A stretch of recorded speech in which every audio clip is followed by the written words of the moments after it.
Dennis Rader, the BTK Killer, was an American serial killer who operated in Wichita, Kansas during the 1970s and 80s. He was eventually caught after sending taunting letters to the police. But how did they catch up with him? Let's find out. Hello, and welcome back to another episode. Today, we're going to be taking a look at the capture of the BTK Killer, also known as Dennis Rader.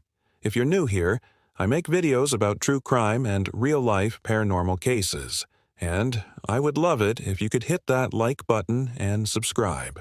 It really helps my channel grow. Anyway, let's get into today's video.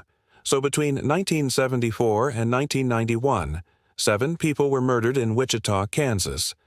6 of the victims were members of the same family, and 1 was a young girl who lived close by. Police suspected that they were all killed by the same person, but for some reason or another they couldn't connect any of the murders. So they just kind of let it go. But the case wasn't closed. Then in 2004, 30 years later, 2 more people were murdered in the same city. And sure enough, police connected those 2 murders to the older unsolved ones. This is when they realized that they had a serial killer on their hands, which they now dubbed the BTK Killer. The name comes from the fact that the killer bound, tortured, and killed his victims. The first murder that police believe the BTK Killer committed was that of Joseph Otero. On January 15, 1974, 38-year-old Joseph and his 28-year-old wife Julie were found dead in their home, along with their 11-month-old son. It was obvious that they had been strangled, and when police investigated further, they found that this was also the case for 6 other victims that were killed between 1974 and 1986. All of them had been strangled. 5 of the victims had been sexually assaulted, and 4 of them had been mutilated. All of the victims except 1 were strangled with a ligature and left to bleed slowly over a period of hours, the exception being 9-year-old Amy Elliott, who had been smothered with a pillow. Although she too showed signs that she had been sexually assaulted, she had also been stabbed multiple times.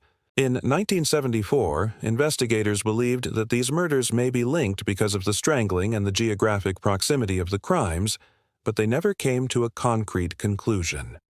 Then, on March 24, 1991, 15-year-old Annette Kaufman was found dead in her home. She had been bludgeoned and strangled.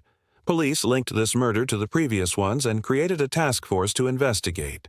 They had a few leads, but nothing concrete, and the case went cold once again. It would not be until 2004 that 2 more murders would occur and the case would become active once more.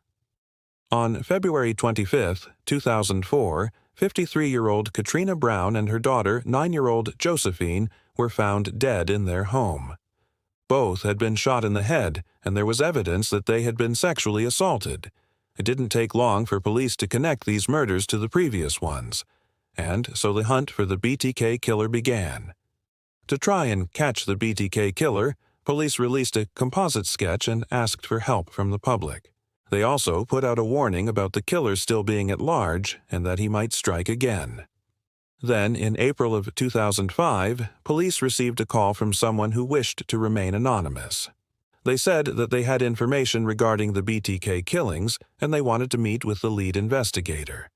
The tipster left contact information and then hung up. Police reached out to him and set up a meeting at a local library. When the two met, the tipster told the investigator that the killer was communicating with him through hidden messages in the media. He also gave the investigator the name Dennis Rader and said that he believed that he was the BTK Killer. The investigator knew right away that this guy was just trying to gain attention for himself, possibly even hoping for a reward. So he played along. He thanked the man for his help and told him that they would keep in touch. This led to a series of cat-and-mouse games between the investigator and the wannabe informant. The investigator would see the man around town and then leave voice messages for him at his house. The man would then respond through letters and phone calls. But it was all just a ploy to get closer to the actual killer. And it worked. On May 1, 2005, less than 2 weeks after meeting the wannabe informant, the investigator got a call from an editor at the Wichita Eagle newspaper. The The editor said that he had gotten a letter from someone claiming to be the BTK Killer.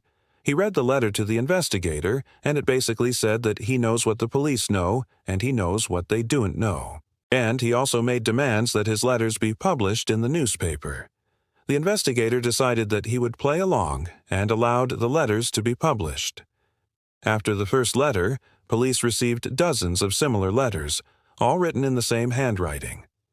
One of the letters contained a small piece of fabric that was later matched to a blanket at one of the crime scenes. It also had fingerprints on it that matched Dennis Rader. In one of the letters, Rader wrote that he was born in 1945, which made him 59 at the time, and that he was married with children. He also wrote that he worked at the same church where one of his victims, Shirley Vian, had taught Sunday school. When police looked into it, they found that he had indeed been a member of the church since 1970, and that he had been in several church softball leagues with both Shirley and her daughter. Her daughter, Julie, had also been a suspect in the case, and police had actually searched her house in 1974. But no evidence had been found linking her to the crime. They had simply just questioned her and then let her go. As police continued to investigate, they found that he worked at the same water park as one of the victims, Marine Hedge, and it was also found that he had attended a party at the home of another victim, Vicki Weaver, and yet another victim, Dolores Davis, had gone to high school with his brother. Police began to put together a timeline of all of the people that Dennis knew that had been murdered. They then used this to create a profile of the killer, and this led them to Dennis Rader himself. When police finally tracked down Rader, he fit the description of the BTK Killer to a T. He was a husband and father of two who lived in a modest house in Park City. He was a church-going Boy Scout leader, and he seemed like an exemplary member of the community. His neighbors even described him as nice and quiet. But behind closed doors, things were very different. When police searched his house, they found a plethora of evidence linking him to the murders. They found women's underwear and jewelry that matched the descriptions of the ones worn by the victims. They also found photographs of some of the victims. The final nail in the coffin was when they searched his computer and found disturbing images of slain victims, as well as bondage photos of a woman who closely resembled one of the victims. They also found journals in which he detailed his crimes, including ones that had not yet been discovered by police. These journals helped police link him to 13 murders total, although he confessed to 17.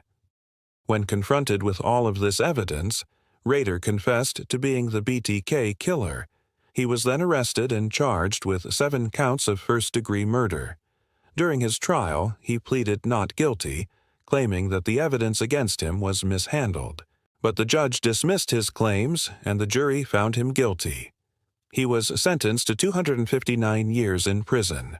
And during his sentencing, he actually apologized to the families of the victims, saying that he hoped his apology would bring them some peace. To this day, he remains in prison at the El Dorado Correctional Facility in Kansas, where he is serving out his sentence. That's the end of today's video. And, as always, I have a question for you. What do you think? Do you think that Rader truly felt remorse for his actions? Or was he just saying that to get out of the death penalty? Let me know your thoughts in the comments below. Also, if you like this video, please hit that like button and subscribe. It really helps my channel grow. Thank you for watching. Have a nice day. And remember, don't believe everything you see, but believe everything you feel.